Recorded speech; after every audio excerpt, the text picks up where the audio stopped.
Before we begin, today we got to thank three iconic brands, Bounty, Charmin, and Puffs, for sponsoring this episode of More Than That.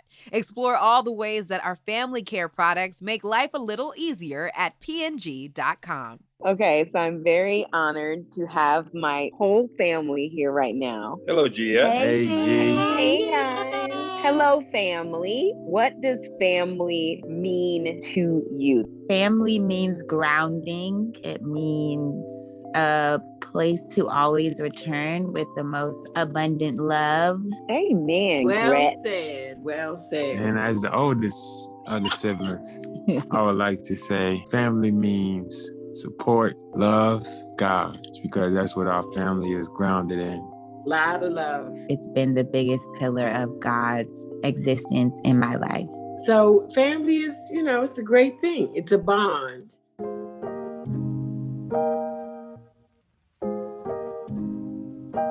The Black family.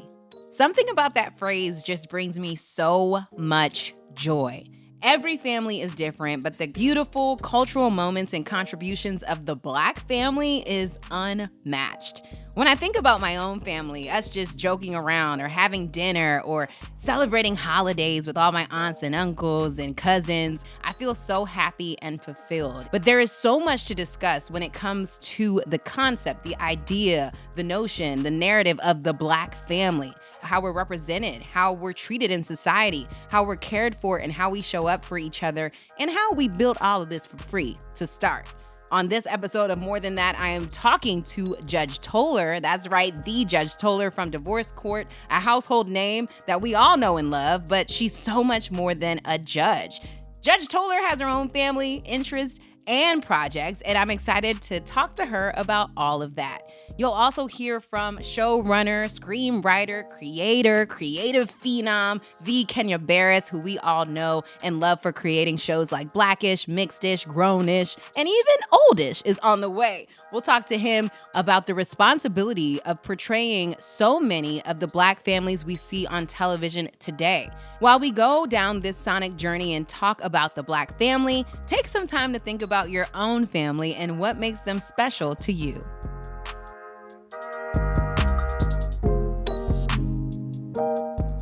Judge Lynn Toler is here with me today, and I'm so excited and honored to have you here on the show. Of course, we all know and love you from the years that you blessed us and taught us on Divorce Court. Your presence has always been so felt everywhere throughout our culture, but I actually love you on Marriage Boot Camp. I have to say, I truly do. And I didn't know anyone else better to talk to about the Black family than a Black woman herself who's been molding so many of us with her expertise and guidance for years. And so I thank you so much for being here today. How are you? I am wonderful, and I'm happy to be here. I really am. I'm glad you invited me. Well, thank you so much. We're going to dive right in because I have so much to ask you. I know you grew up in Ohio. What was that like growing up in your household? We were raised in a very interesting neighborhood because my father, in the 40s, a whole bunch of Black men got together to buy a parcel of land outside of Columbus, Ohio, because they were forced to live in the inner city and they did not want to. I was raised with doctors, lawyers. We all had cleaning ladies. It was so different from most people. And then we went to the only school that was nearby, which was all lower middle class whites. So you were straddling cultures all of the time because they didn't understand when my parents took me out to take me on a cruise to South America. And I didn't understand why they wouldn't let me in the pool. Wow. We always talk about the double consciousness of being a Black person in this country, but I totally get you. It is this interesting feeling of having to navigate both of those spaces. So how do you think that duality shaped who you are as an individual and throughout all of your work? I think it defined me completely. What that taught me was I don't belong anywhere and it don't matter. So when I was the first Black woman in a 300-man law firm with 6 Black male attorneys, I don't notice. I don't have to belong. I own my own space anywhere I go. And I don't think I would have felt that way had I not had that experience. Wow, you are preaching. I legit understand.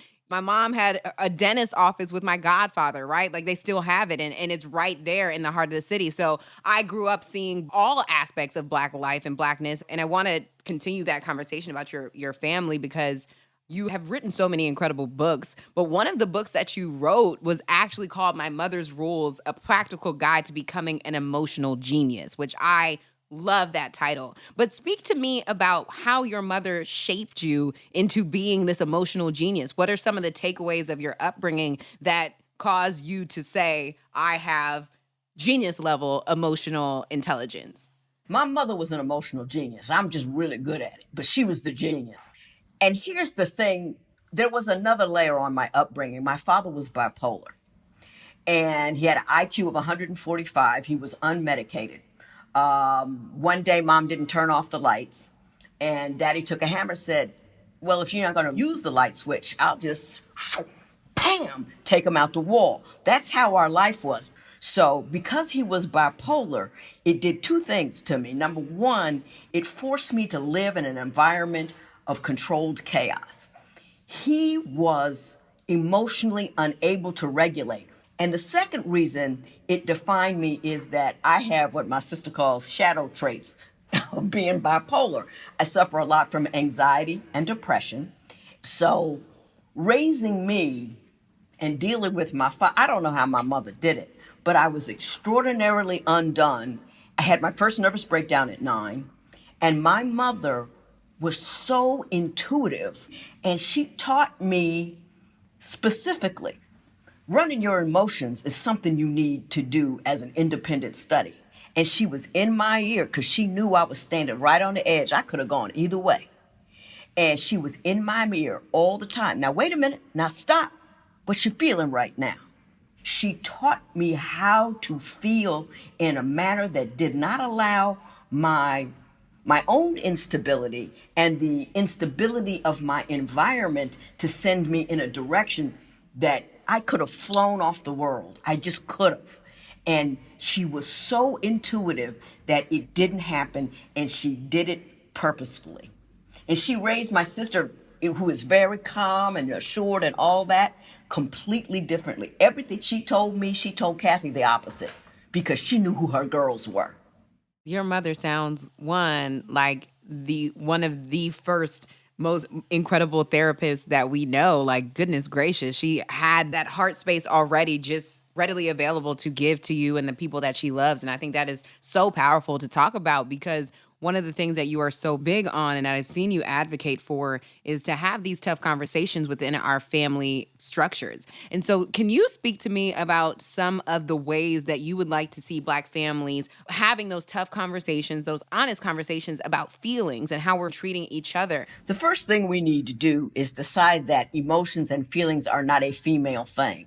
We have to understand how emotions play in everything we do. We think it's an afterthought, but emotions come before anything. So when I talk to anybody, when I approach anybody, when I do anything, when I approach a problem, my emotions get the news first. They tell me to fear. They tell me to leave. So they're talking to you all the time, but we don't acknowledge that. If you kill the parts of the brain that do the emotional stuff, you can't make basic decisions. Like if your house is burning down, you might sit there and think, should I water the plants? Everybody has to understand emotions isn't just what you talk about with your therapist or your girlfriends. It's the first thing that shows up in everything you say and do. So how do you introduce those new ideas within your family? We help them redefine it. Emotions had been seen as weak, but emotional intelligence is power. So we sell it as not as soothing ourselves, but as the power to control your circumstances. And in any battle you have, the first fight is always with yourself. That is so important. So I wanted to ask you about Dear Sonali, Letters to the Daughter I Never Had. What was the reason why you had to speak to your imaginary daughter? Because I just didn't have any, and I just had nothing but boys, and boys don't want to hear nothing. They, Mom, please, every time they looking for every available exit. Oh, Lord, here she comes. And daughters will talk to you about stuff. Right. And I had so much I wanted to say. Yes. Stuff that I couldn't say on the bench. Stuff that I was saying to the girls that I mentored in Cleveland. I was in Phoenix like 3 years ago, and this young lady comes to the door. She says, Judge Toler? And I said, yeah. She says, my name is so-and-so and so-and-so. You used to mentor me in Cleveland Heights. Can I talk to you about something? And she was in an abusive relationship. And her mother had convinced her to come home to Cleveland. And she was going to stay. And she needed somebody on site to tell her, go home to mama. And so she came to me. She did a lot of work to find me. Wow. And I said, you found me so you could go home. And I'm telling you to go home. Go home right now. You call your mother, get that ticket, get your 3 kids, and go. I had a caseworker who told me when I was starting mentoring these girls, and I was kind of thinking, am I wasting my time? It was an hour a week. And she said, I found in my practice that if they have constant access to one sound voice, even in the midst of the chaos in which they live, they have an opportunity to do better. Because most people, you got good, willing spirits, good, sound souls, but they're just born into the sadness of a chaotic situation and don't have a lifeline. They don't know what's on the other side of the wall because nobody on the other side of the wall is talking to them. All they know is the chaos in which they live. And she said, if you can provide that one sound voice in any manner of consistency, then you give them an opportunity to rise above whatever circumstance they may be in.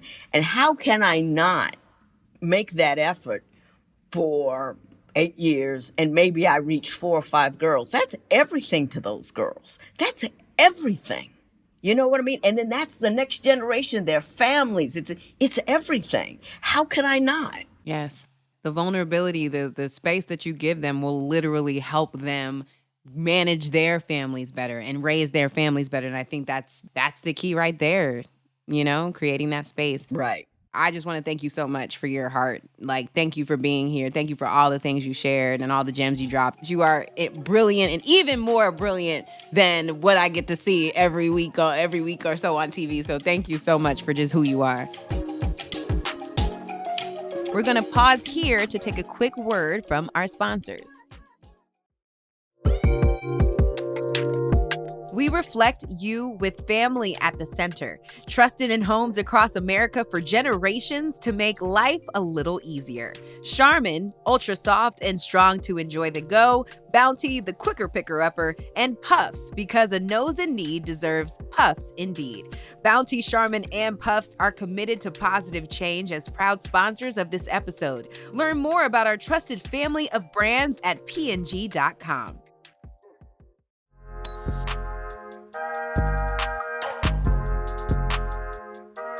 Today we have the creator, Kenya Barris, is here with us on the show. Kenya, thank you so much for being here today to speak about the Black family. This is so incredible. Thank you. In 2014, when Black-ish debuted, I remember watching the trailer for this show and seeing a family that looked a little bit more similar to my experience and being like, finally, somebody sees what it's like to grow up in a community where you feel othered. And so I wanted to talk to you about how you grew up. What was your actual family structure like? What was it like for young Kenya Barris in Inglewood growing up? Speak to me about what it was like at a Saturday afternoon in your household. I mean, I woke up Saturday morning and poured a big bowl of cereal and watched cartoons and and waited till the cartoons were over. Then I hit the streets, you know what I'm saying, and on my bike or went to go play basketball all day. And you played until the sun came down, and and it was a different time. But for the most part, growing up I felt like a very common Black experience. You know what I'm saying? I feel like we weren't rich. You know what I'm saying? I don't think we were destitute in any way. But the community was we all had the same. So I didn't really realize how much we didn't have until we moved into a more integrated community. When I was like, oh, people's knives and forks match it, you know what I'm saying? And plates match, The truth. Yeah, I didn't realize it. So, because, I think that's the beauty of growing up in the inner city. You know what I'm saying? Is you guys share a collective sort of an unconscious, but also a collective consciousness of not having or having was part of the experience. And I feel like some of that forms character. And I worry about it with my kids sometimes, is that sometimes the more that you give them my kids' headphones will be like, one's not quite working right. I'm like, for me, it would have just been like, I just have headphones where one of them just doesn't quite work right. You had heard the log line was you're taught to give your kids more than you have. You know what I'm saying? But in doing that, like, what do you lose? So they, little things like that I see. But I feel like I was constantly surrounded, what I felt like with, there was definitely turmoil between my parents when they were divorcing and things like that. But in general, I felt a lot of love in my community. I felt a lot of love in my family. How do you deal with that pressure of creating these stories that influence people's households, ways of lives, things that they do in their own families? I feel like just trying to be as honest as I possibly can, you know what I'm saying, to my experience. And I think that was one of the big differences for me in The Cosby Show, was that The Cosby Show I felt like was amazing, and it was groundbreaking, and, but it could have very easily, you could have made those characters white. Yep. And those stories could have kept continuing on. The big breakthrough was that they weren't. And that was, they were seeing people that looked like us on television. But when we decided to do Black-ish, we wanted to do a show that was absolutely positively about Black people. You know what I'm saying? About what it's like to be Black people in an upwardly sort of middle-class family, that your kids and your work experience, a lot of people didn't look like you, which I think a lot of us now in America are starting to see and experience and talk about. What do you make of how quickly people can respond and what you are trying to say with these type of huge, major cultural moments within your show and in your art? It's interesting because, in doing a Black family show on Netflix, I saw a huge difference. I think that it was louder in some aspects because Netflix has such, an impact in terms of the people and the way it hits them. But I saw network television. One of the things that I missed from network television was after Trump got elected, we were able to, from the concept to execution to actually having it on, I think it was like 13 days. And like, that was something that like you couldn't do or, at a Netflix, you know what I'm saying? We were able to switch around things. And I felt like the impact that subsequently it was able to have was like nothing I've ever seen. So I think that was something I really appreciated, and being able to speak to my community and to the world in a way that felt prescient and at the same time helped sort of ease, a difficult time and talk about some things that people were experiencing at that moment. But how did it affect your family? Like, when you watch it back as a family, what are the conversations like? Do you say like, that joke was about that time you made me really upset? Like, how do you all, when you all watch it back, what is it like? The thing that I will always love about Black-ish is that I got to grow up with my family, and we got to grow up watching ourselves. It's very meta. We got to grow up watching ourselves in real time. And, I always tell the story, my oldest son, Pops, compares himself to Jack. And there was this episode where Jack was going to get a spanking, and then no one except Junior had gotten spanked before. So it was kind of like the legend of what a spanking was or whatever. And at the end of the episode, he doesn't get a spanking. And my youngest son stands up and he like turns around and he goes, "That was a close one." And it was like, I almost cried at that moment because I was like, this can never get taken from me. I was like, whatever happens, like I got to experience this.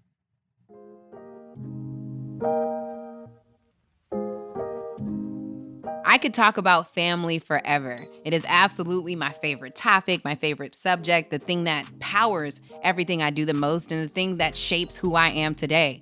This conversation, in fact, just makes me want to love on my family even more, and I'll probably call them on FaceTime after I'm done here. I hope you learned something today, or some curiosity was sparked after hearing from Judge Toler and Kenya Barris and my own family. I love how all of our families are so different, and it's the sum of those differences that brings so much to this world. The Black family is the cornerstone of American culture, but it's deeply rooted all over this world through our history and many traditions. As the Black family continues to prosper, I look forward to us being represented more and having more equity in every single facet of life.